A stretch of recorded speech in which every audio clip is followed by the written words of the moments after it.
truck for a while, then it all turned to ashes. Found a bunch of broke flint and a few bits of bone. Then I heard Jesse Guys, and welcome back to Keep Hammering Prospecting. Just thought I'd chuck a video of how to understand the settings and how to set her up. So jump in it, I'll show you. So when you got the GM and you're heading out for the day, pull her out the back of the ute, turn her on.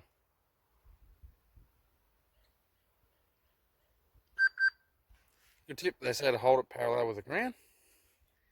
Give it a good couple of seconds and lower it to the ground. Now, settings are pretty simple. On the left hand side is sensitivity, 1 all the way through to 10, and then auto 1 and auto plus or auto 2. In the middle you got discrimination there, and then you've got all metal mode there. On the right, she's just volume. Pretty self-explanatory.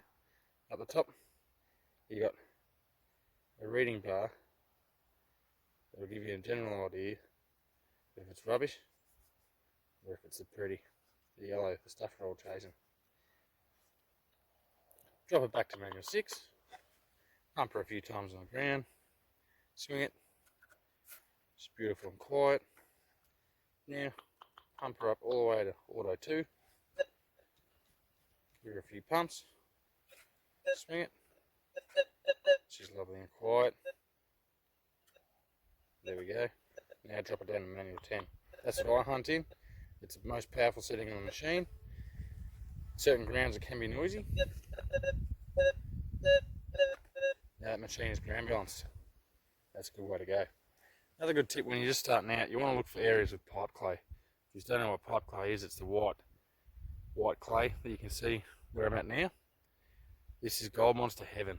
The gold monster will love it, and it will help you guys pick targets nice and easily. As you can see, the gold monster now is nice and quiet, humming along. Now, the lower and slower you swing, the better you'll pick up targets. And remember, when you're swinging one way, come back a bit and try and overlap your swings every time. G'day guys, back. Got another quick tip video. We're going to do a noise comparison to try and get your ear in. So what we've got here is a couple of bits of lead. I don't know if you see them. A couple of lead shots. And trusty Nate over here has got a tester piece of gold, which we recommend to everybody to carry with you. If you've got a piece, take a tester. So what we're going to do is chuck the lead down there, tester piece there, and give you a listen. And Nate will explain to you what to listen for with the two tones. Oh, yeah. Right. So yeah, the ground around here, we made sure that it was quiet, so it wasn't getting mixed signals and everything. So I'm currently hunting in manual 10. So that's basically going to give the strongest tone that you can get as you hit over at the top of the target. And are you hunting in discrimination mode or all metal mode? No, in all metal mode at the moment. I'll switch to discrimination mode so that you can tell the difference between the two as well. Beautiful. That's definitely worth doing. So, all right, let's get in it. We'll start with a lead shot. Yep. So go from about 4 or 5 inches, just start picking it up. As you get closer,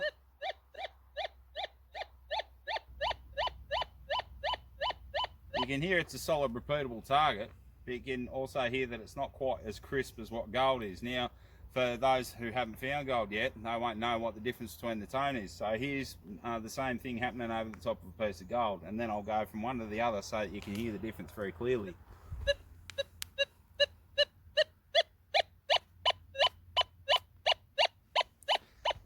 How it's pretty crisp and sharp in its noise, and it generally doesn't sort of waver much.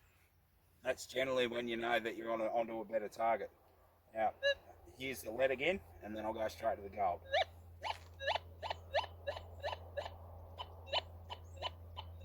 Very similar. But the lead's got a longer drawn out tone both ways. Correct, and that's what I was about to try and explain. The best way we can describe lead is from left to right, the tone will be very drawn out. It'll be a lot longer tone left to right. Correct. Whereas gold seems to be a nice short whap whap, doesn't it? Yeah, that's right. So if you can listen for the shortness of the gold, short, crisp and sweet. And that's the lead shot, drawn.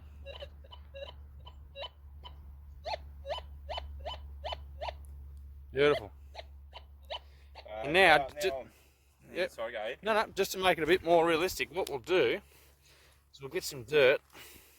I can't see the lead balls now. You'll find them. Yep, alright, they're there somewhere. We'll throw some dirt.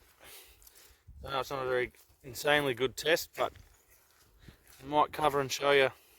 And some over the gold.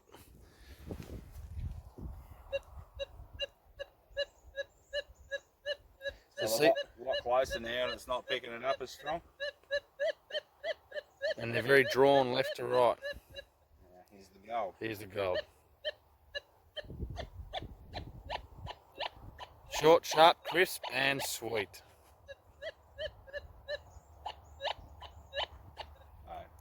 Now, the other thing that I'll do is I'll put it into discrimination mode. I'll take it out of all metal mode. Now, over the lead ball? Not getting much over the lead balls through that covering. Nothing. Now, we'll try it over the gold.